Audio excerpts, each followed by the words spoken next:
Welcome to Marvel Us Disney. Welcome to Marvel Us Disney, the podcast that discusses all of the recent doings of one of the more interesting divisions of the Walt Disney Company, and that's Marvel Entertainment. As for who the us is, I'm Jim Hill, and it's time to bring in an audio expert, one Aaron Adams. Hello once again, my friend.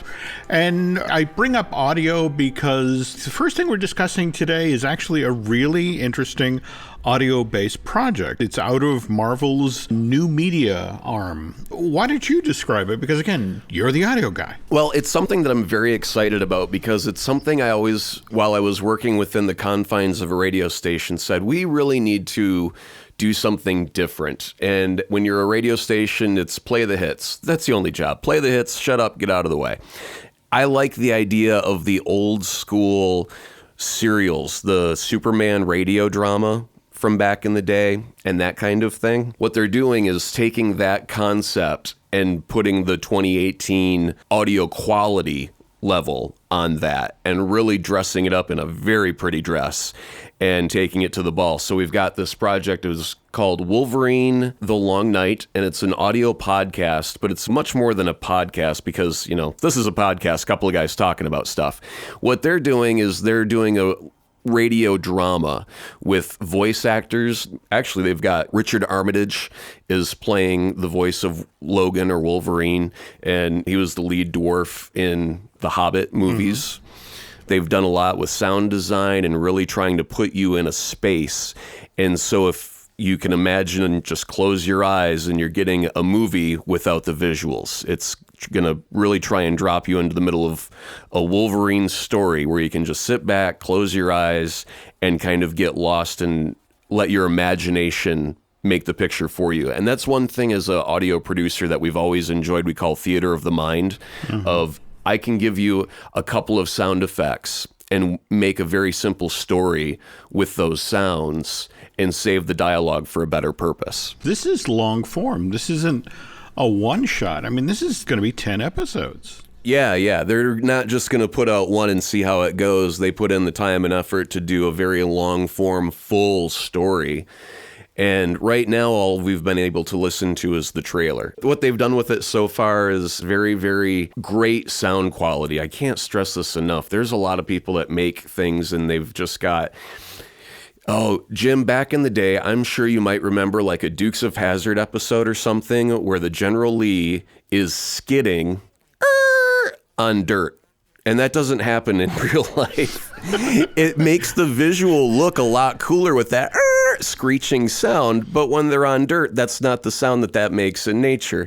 And so there are times where you disconnect from things for the wrong reasons or whatever, but they just do a fantastic job with the sound design in this trailer so far that I'm very excited to listen to the full 10 hours and get lost in a Wolverine story. I'm very excited. And if you want to check this out for yourselves, folks, the address is www.wolverinepodcast.com. And fun little side note for our Disney fans out there, Scott Adsit, the voice of Baymax, is actually part of the cast of this thing. Yeah. Going to be interesting to see what bend he puts on his character. Speaking of trailers, in addition to the audio trailer, you've been perusing... There've been a flood of trailers coming out recently. Well, why don't we walk through the various Marvel trailers that have hit recently? Okay, we'll start off with the non-cinematic universe, because they're still interesting and they're still Marvel. Deadpool 2 recently had a trailer where they introduced Cable. And I thought that Deadpool did a fantastic job with its advertising campaign for the first movie, because it was almost like just bonus treats. You're not going to see this in the movie, but it did give you the tone of what the movie will be. And so it's great advertising in the sense of they're not giving away the money shots in all the advertising and throwing in so many plot points. A lot of advertising right now, if you go in and you see a trailer, it's basically the beginning, middle, and almost the end of the movie. But with their type of advertising, they set the tone of the character and set an expectation of it's going to be funny, it's going to be violent, but we're really not going to show you all that much of the actual movie.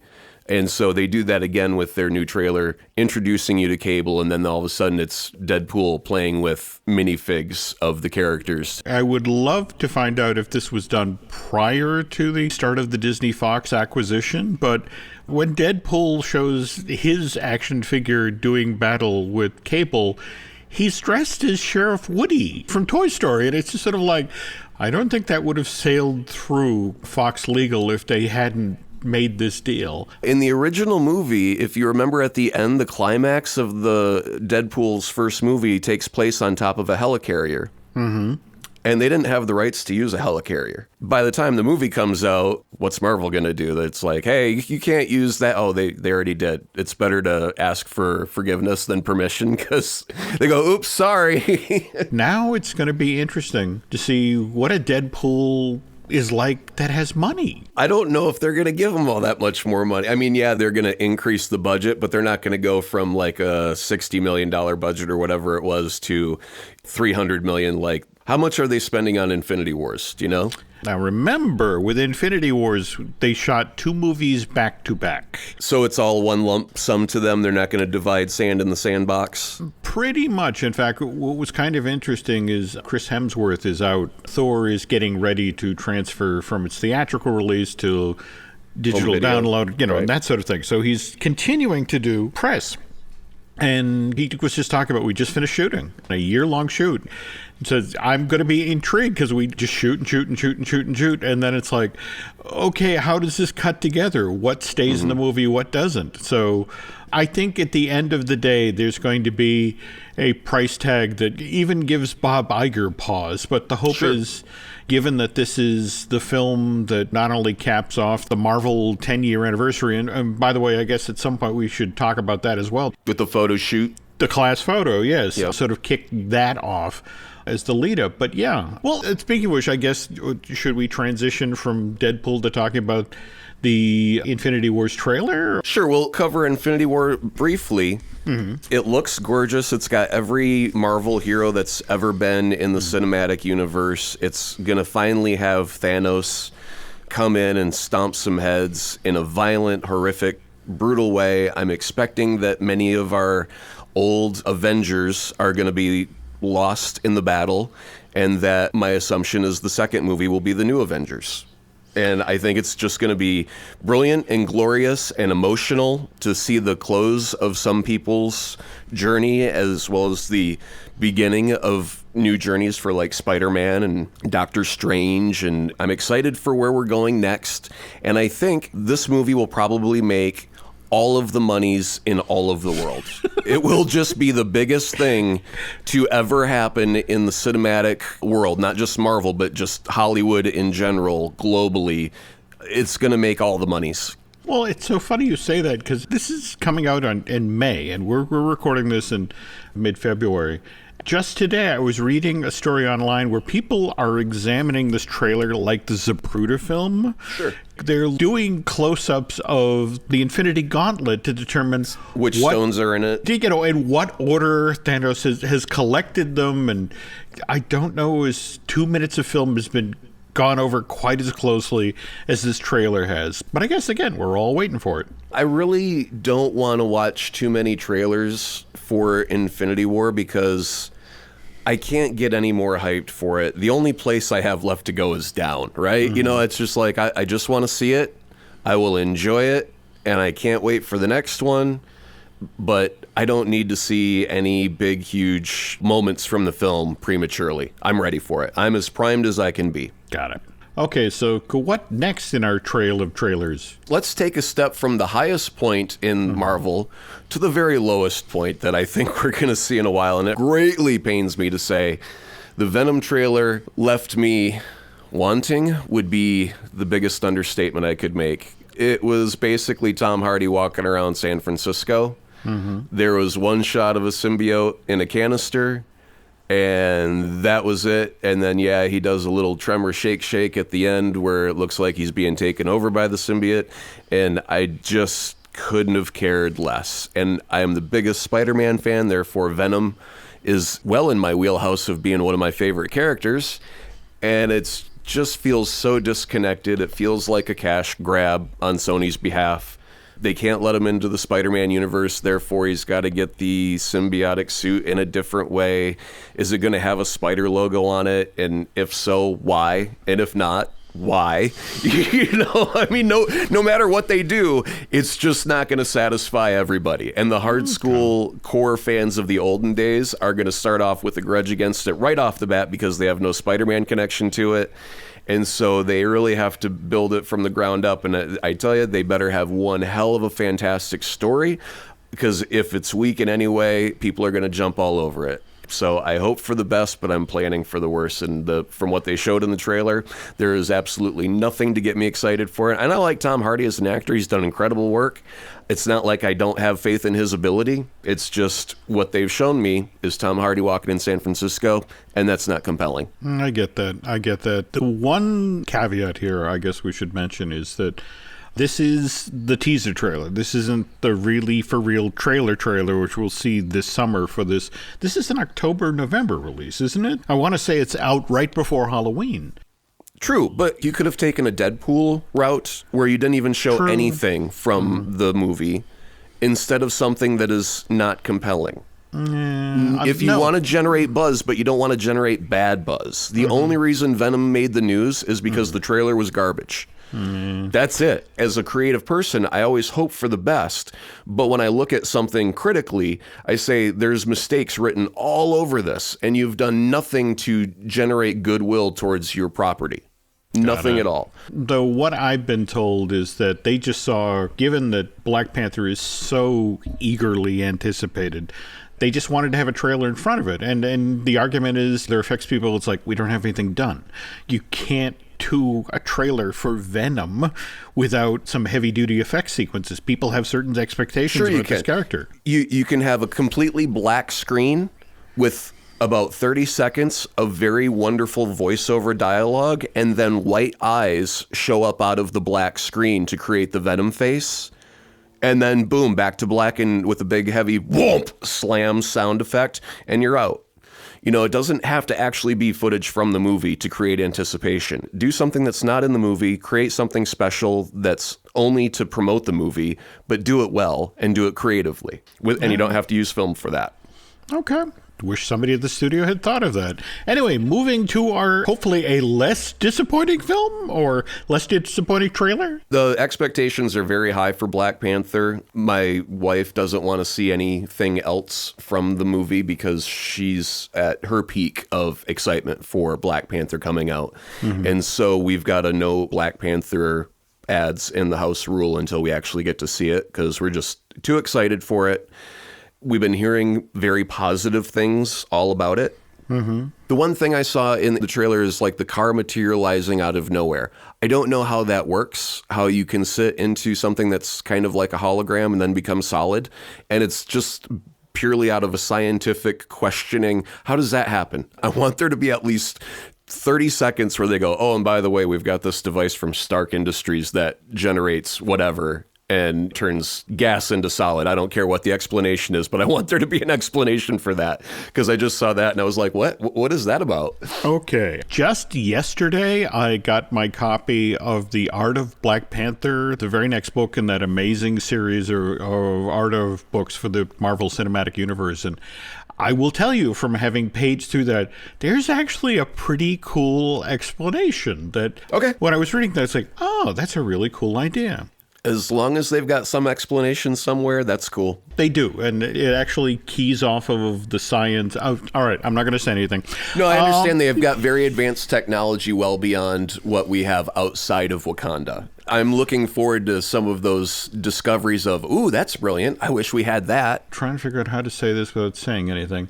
We've seen Captain America's shield, and we know it's made of, I want to say this right, vibranium? Is that the... Vibranium. Vibranium. Correct. But the thing is that when you mine vibranium, there are various forms that it assumes, and And this kind of keys off of that, and that's all I'm going to say. Okay, cool. Now, speaking of which, just to sort of jump into the Black Panther thing, as you mentioned, excitement continues to build, and not just in the Aaron Adams household. We've had the premiere at the El Cap that was held on February 15th. Given the reviews that this Ryan Coogler film has received so far, some people are calling it the best Marvel Cinematic Universe movie released to date, which, wow. People are getting kind of crazy. Fandango reported that in the first 24 hours that advance tickets for Black Panther were available for purchase, so many were sold they blew past the previous record holder, which, oddly enough, was Captain America Civil War from May of 2016. Mm-hmm. Interesting thing, though, I'm almost sad to share this story, but in this party-like atmosphere, at every party there's a pooper. And in this case, there was this group on Facebook called Down with Disney's Treatment of Franchises and Its Fanboys. I don't know if you've heard about this. No. Okay. Well, basically, these are the idiots who took credit earlier this year for tanking Star Wars The Last Jedi's freshness rating over Rotten Tomatoes. They actually went on the site and deliberately filed bad reviews of the film, which is why, if you go there today, that Lucasfilm production has an audience rating of in the mid-40s, which is less than half the 92% rating that the Episode 6 got from the critics.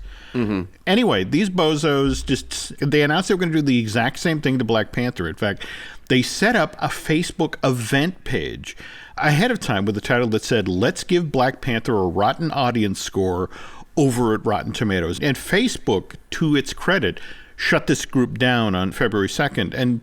But what was kind of interesting, at least to me, is that a number of the members of this Facebook group were supposedly disgruntled DC fans. Supposedly, they were upset that they felt the critics were unnecessarily harsh to Justice League when that Zack Snyder movie came out on November 17th, which is why, as payback, they decided to deliberately tank Last Jedi and Black Panther's audience rating, with the idea being if there were a big enough gap between the Rotten Tomatoes critic rating and the audience rating, that would then show how out of touch critics are today with superhero franchise films. And Justice League, February 13th, begins walking out in the world, beginning its second life as a digital download. And then March 13th will be the Blu-ray, the 4K Ultra HD. And meanwhile, Thor Ragnarok, the digital download of that is February 20th, but the physical copies then come out in the world on March 6th. To slide back to Justice League for a little bit, if you look at its box office, I mean, it did $228 million domestic, $428 overseas, worldwide box office of $656 million. Because of the reshoots, this movie costs $250 to $300 million to make. So friends I've talked with in the industry, the only way that movie broke even was that it finally made it over $600 million. And when you consider that Batman vs. Superman Dawn of Justice, same thing, because of reshoots, they began testing and it had way too dark a tone. And so they had to go back and reshoot, but that ended up costing $250 to $300 million. But that film managed to sell 330 million tickets stateside and 553 million overseas, with a box office of 873. And so that one was actually a bit more profitable for the studio. But the overall trend line, with Dawn of Justice selling 330 tickets and Justice League only selling 228, the numbers are going in the wrong direction. What if you factored Wonder Woman into that equation? Because then all of a sudden you've got a peak in the middle of two troughs. Yes, Suicide Squad and Wonder Woman do change the dynamics, but given the talk that's coming out of Warner's right now about change of direction, and in fact, there's a lot of pressure right now on Aquaman. Whereas if you look at Thor, Thor, the trend lines, for example, its overseas business. First film in 2011 makes $268 million. Second film comes 31 months later in November 2013. That sells $438 million. It's a $170 million jump in ticket sales. And same time, though, you have to acknowledge that in between Thor Dark World and the original Thor, there was the Avengers, and there was Iron Man 3, and both of them did double the business overseas that Thor Dark World did. And what's kind of funny is if you talk with people at Marvel, that they have this interesting defense. Well, that was the year we put out 2 Marvel movies, and, it's hard to market 2 Marvel movies right on top of one another, and it's just sort of like... They're doing it right now. They're doing 4 this year. Panther on February 16th, Avengers Infinity Wars May 4th, Ant-Man and Wasp July 6th. Given sort of the semi-permeable membrane now between Sony and Marvel Studios, I have to say I'd consider Spider-Man Into the Spider-Verse, the animated thing they're doing. I would consider that to be kind of the same vein as Spider-Man Homecoming, to be part of the cinematic universe now. If they physically tie it to the cinematic universe, then fine. But right now it's animated, and I know that they've had in the trailer there is some form of Peter Parker mentoring Miles. So it could be an older version of Peter, I think, at that point. So I don't know if I could find a way to logically connect it outside of saying it's in one of the alternate universes. There's many, many Earths in the Marvel universe. So if it's in an alternate dimension of our reality, then sure, it's part of the MCU. Okay. But right now, I just can't find a legitimate connection to it outside of Sony made a different type of Spider-Man movie. Okay, we'll take that one off the table. But either way, that's three of them in 1 year's time. And you have to wonder, the worry when you have that much product, are you going to cannibalize your audience? Because it's like, we aren't all made of infinite money. And we didn't talk about the Ant-Man and Wasp trailer and how much fun that looked. Oh, yeah, that's right. I completely forgot about it. And you're right. It was brilliant and unexpected and all the fun of the first one. And it looks like they've taken the torch and moved it a few steps forward. And it looks great. I can't wait to see that one. And same thing. I love what I saw. In fact, I want a building that I can take to the airport. Right? But at the same time, I just worry that because that's the third in line, is that going to necessarily do the same business? Or, on the other hand, are people just going to be so jazzed after having seen Infinity Wars? It's like, more Marvel, absolutely. Well, here's the one dynamic that could work in favor towards helping boost Ant-Man. You're right, it's right after Infinity War 1. And then you have Ant-Man show up, and everyone's looking for some scraps of what's to come next. And will this specific adventure be directly after the events of Infinity War? And will they leave any trail of breadcrumbs for the future of what we're going to see from the wrap-up of whatever Infinity War 2 ends up being called? Because, they've always been so good at sowing little seeds along the way that blossom later on. They can either embrace that or they can be completely hush-hush and go, no, we can't leave any clues for what's to come because it's so top secret or whatever. Well, I guess we'll know come July. But as of right now, again, we're recording this in February, and like I said, Thor Ragnarok is done really well and is getting ready to launch on digital and Blu-ray and such.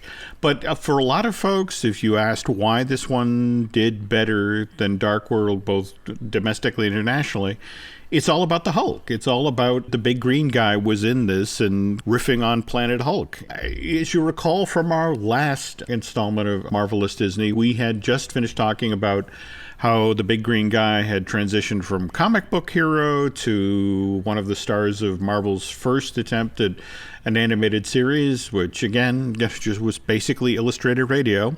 And then we got the weekly television series with Bill Bixby and Lou Ferrigno, which again came to a close with Death of the Incredible Hulk, which was the third of those series of TV movies that Universal produced for NBC after the CBS show was canceled. And that airs in February of 1990, and now the franchise goes fallow for a while. And so how long does it go fallow? Just over 2 years. In December of 1992, Marvel Studios enters into discussions with Universal Pictures with the idea that they're going to try to expand the rights that the studio already holds for a Hulk TV series and then turn those into rights to make a Hulk motion picture. And again, just to be clear, not another TV movie, but a really for real, go to the theater, buy a ticket, and then get yourself an overpriced popcorn and buy a Coke for $35. And supposedly Stan Lee went to Universal in 94 to hear the first pitch for this project, which, God help us, Aaron. The first story, the first thing that got pitched was that the Hulk was going to fight terrorists. Right. Is that even a fight? So how then does the Hulk movie move from being a terrible concept to an actual greenlit motion picture? Oddly enough, it had to do with the sale of MCA. This is Universal's parent company back in the day to Matsushita. This was in November of 1990, and this Japanese industrial company bought Universal for $6.6 billion. Wow. Unfortunately, they learned the hard way that Tinseltown is a very tough place to do business, which is why less than 5 years after owning Universal, they decided to sell the place off to Seagram's. They were so eager to part with MCA at that point, they actually took a $900 million loss on the deal.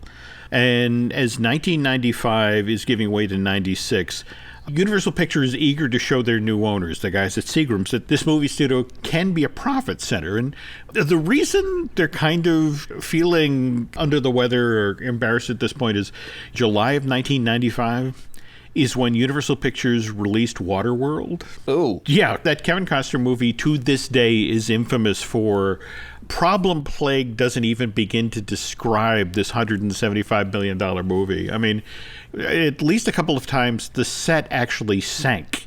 So lots of pressure from Seagram's to make movies that make money. And so in 1996, they did a remake of Jerry Lewis's The Nutty Professor. And this was an Eddie Murphy movie that cost $54 million to make and ends up doing fairly well. Combination of domestic and overseas box office, it's $273 million. And so it's like, they got a franchise out of it. As far as Edgar Bronfman, the head of Seagram's, that was a good start. But he wanted bigger returns on his company's $5.7 billion investment. So they put their Jurassic Park sequel, The Lost World, into production. Unfortunately, Bronfman gets a really rude awakening during the production of this movie about the way things work in Hollywood. And it's like, all right, so it's 3 weeks prior to the start of shooting, and they've already cleared a giant chunk of the Universal backlot to build this village on Site B, the supposedly decrepit old labs where the dinosaurs are actually created. And there was supposed to be this elaborate chase, and this huge sequence was going to be shot on this thing. So there's tens of millions of dollars that have been spent on the sets of this thing. And Spielberg goes, we need to do something different. How about this? Why don't we shoot the climax of the movie where a T-Rex gets loose in modern-day San Diego and runs through the streets at night? He's Steven Spielberg. You can't say no to him. Right. Now, again, it's shooting at night, all sorts of CG that have to be shot against live-action backgrounds, and it really bumps up the budget, and Jurassic World ends up costing $73 million. What frustrated Bronfman is that at the end of the day, Jurassic Park Lost World comes out summer of 97, and it only makes 2/3 of what the original Jurassic Park made. This is not why we got into filmmaking. Not to have people, 3 weeks out suddenly make a change and leave tens of $1 billion in the ground. And Bronfman wanted far better returns on investment. And he points Universal executives and says, look, in 1994, New Line made The Mask based on the Dark Horse comic series. And that film, with as much CG as it had in it, only cost $23 million to make. Wow. And it ends up making $350 million worldwide. The very next year, 1995, Batman Forever. Not the favorite of the Batmans that were made. Sure. Nope. A much higher budget than The Mask. It was a $100 million budget, but it still managed to make its worldwide box office over $336 million. This is why, as Spielberg is changing his plans for the end of Lost World in 1996, Bronfman reaches out to Gail Ann Hurd, which, if you're a fan of the Terminator movies or, a lot of what James Cameron did, she's the woman who produced those films for him. And her husband is Jonathan Heinlein, the screenwriter of Jumanji. And Bronfman asked them to be the producers of Universal's Hulk movie. Wanting this to really be a showcase, he reaches out to ILM and asks them to do the CG for the movie. And if we jump back to December of 1995, that's when the first Jumanji came out. This is an amazing hit film. In this case, the director, Joe Johnston. You know your Disney. This is the guy who directed Honey, I Shrunk the Kids and The Rocketeer. And this was the project where it all came together. So it's like, if we're going to pick a guy to direct a Hulk movie, this should be the guy. Unfortunately, they started working on the scripts for this thing. Mm-hmm. Remember, they're starting with the Hulk battling terrorists. At one point, a script comes across Johnston's desk, and it's like the Hulk is out in the middle of the ocean fighting a school of sharks. And it's like, okay, I'm out. And he actually bails on the film June of 1997 so he can then go off and shoot October Sky. But Universal is left in the lurch. It's sort of like, well, who are we going to get to direct this thing? And Jonathan raises his hand. It's like, well, I'm the guy who wrote Jumanji. I helped deliver that hit as much as Joe did. And can I have a shot at this? And Universal kind of looks askance at him. But his wife is the producer. Mm-hmm. And the whole notion is, well, Gail, will you vouch for Jonathan and make sure that he works within the budget? Because this is the other problem, is that ILM is out doing these amazing tests, and everybody agrees the tests are amazing, but it's just sort of like, how much is this going to cost to do? But it's just sort of like, all right, for the time being, Jonathan will be our director. And with the notion of, you're the screenwriter, you figure out how to make this movie for less than $100 million. And deliver a script that we can shoot for less than $100 million, because that's the figures that were coming in based on the tests that ILM had done. It's like, look, we can give you a wonderful Hulk, an amazing Hulk, but for the amount of screen time that this will need to be CG, this is where we are. So Heinlein throws himself into working on the script with the idea of trying to get the cost down. By August of 1997, he delivers a script. In this version of the story, the very same gamma rays that turned Bruce Banner into the Hulk have somehow made insects out in the desert, transformed them into insect men, and these then become the villains of the piece, and these become the characters that the Hulk will do battle with. And that's replacing the terrorists, right? Not replacing the terrorists. Okay, good. Replacing the sharks, which, again, remember, this is Universal, and Universal, again, when the script came in with the sharks, it's like, hey, remember, we're the studio that made Jaws, and we know how much it costs to put things in the water. It's like, no, right. Set this thing in the desert. Anyway, how close did this get to being made? Filming was actually set to start in December of 97. They'd found locations in Arizona, and the notion was they're going to shoot for 3 and 4 months.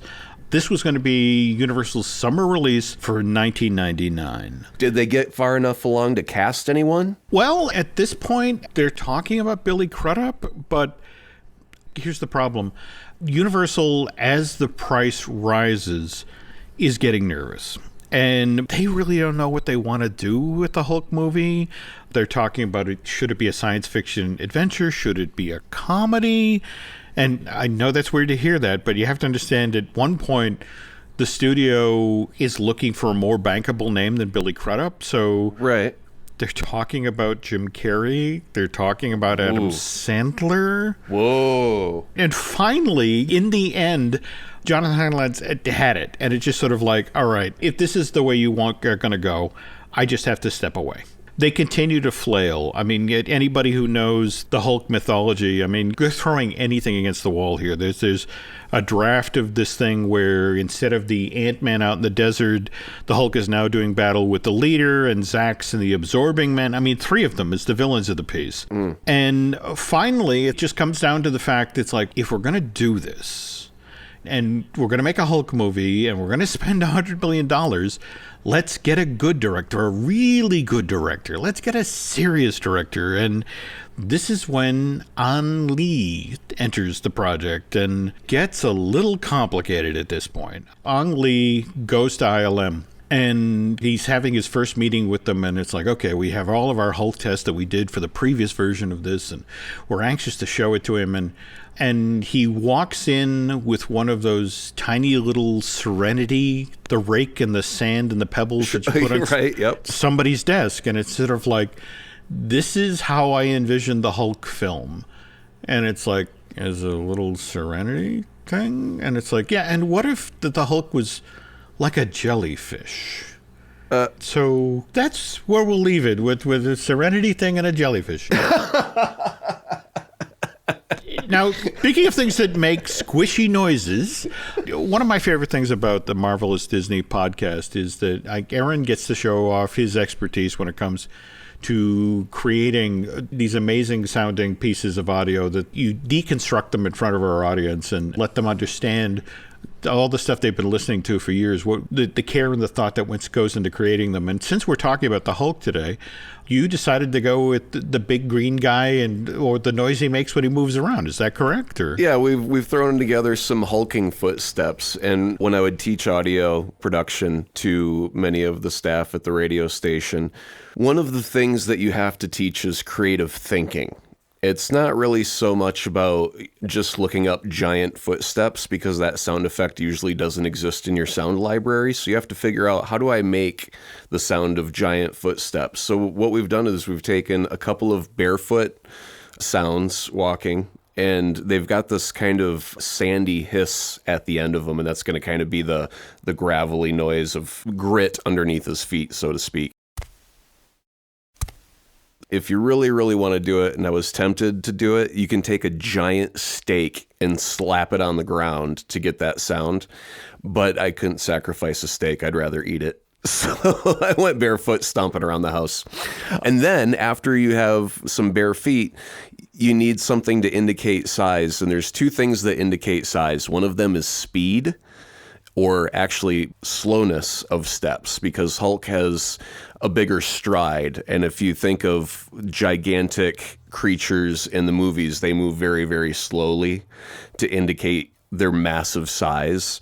So by placing the footsteps further apart, you get to sound like he's bigger in size just from the pacing of it.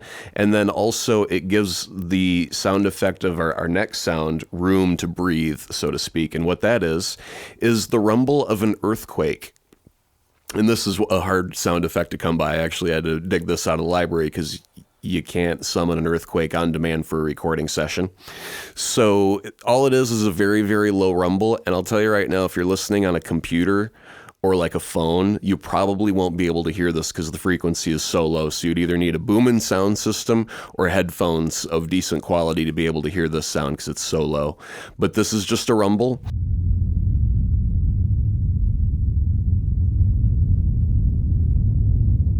And all we're going to do now is we just take a footstep and we take a little slice of the rumble and we fade it out. And so you get the impact of the foot and then a little rumble that fades away in the distance. And that's that earth tremor of every time the Hulk takes a step, the earth shakes a little bit. And that really gives weight and size to the sound.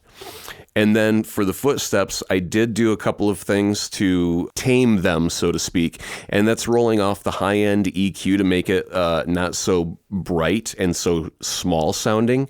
And so now it's a little bit more dull and flat, and it feels wider. I don't want any shiny sound. I want it to be kind of a dull thudding sound. So it kind of removes the slap of the foot hitting the floor. And then for the earthquake, just turn it up and then fade it out. And for every step, you just put in a little sliver of earthquake and fade it out. And so here's the Hulk walking.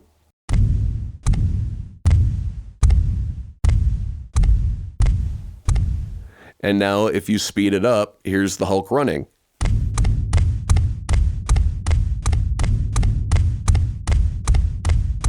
You really don't have to do a lot to make this type of sound effect. It's more about creative thinking of how do I achieve size? And you need to think, well, maybe he creates an earthquake when he walks. He's that big and powerful. And so you got to find that low rumble, and there's ways you can create that digitally with, like a synthesizer or something like that. You just dial in a really low frequency and a very high oscillation pattern where it wah, wah, wah, wah, wah, and you kind of get that low rumble, and then you just fade it out, fade it out, fade it out, so you get this. It's a lot of fun. It's very, very simple to do. When you're teaching, it's really not about the mechanics all the time of how did you do that. It's more about how did you think to do that is the best question. See, this is why I love talking to audio guys, because only you guys talk about shiny sound. Yeah, we do. It's a very, almost an intangible language because you have to describe something. Big word I use a lot is air. Air happens at 10,000 kilohertz and above, and it's all the breath in your voice. And if you don't have any air, you don't have any life in your voiceover. And so it's one of those things where you end up dialing up a certain frequency, and people will go, why are you doing that? And you say, well, I'm adding air to the voice. And that means absolutely nothing to them that makes any sense at all. But to a producer, you go, well, of course, obviously, Wow. We use a very esoteric language, and it's kind of hard to get into that groove. They have to teach you what to listen for.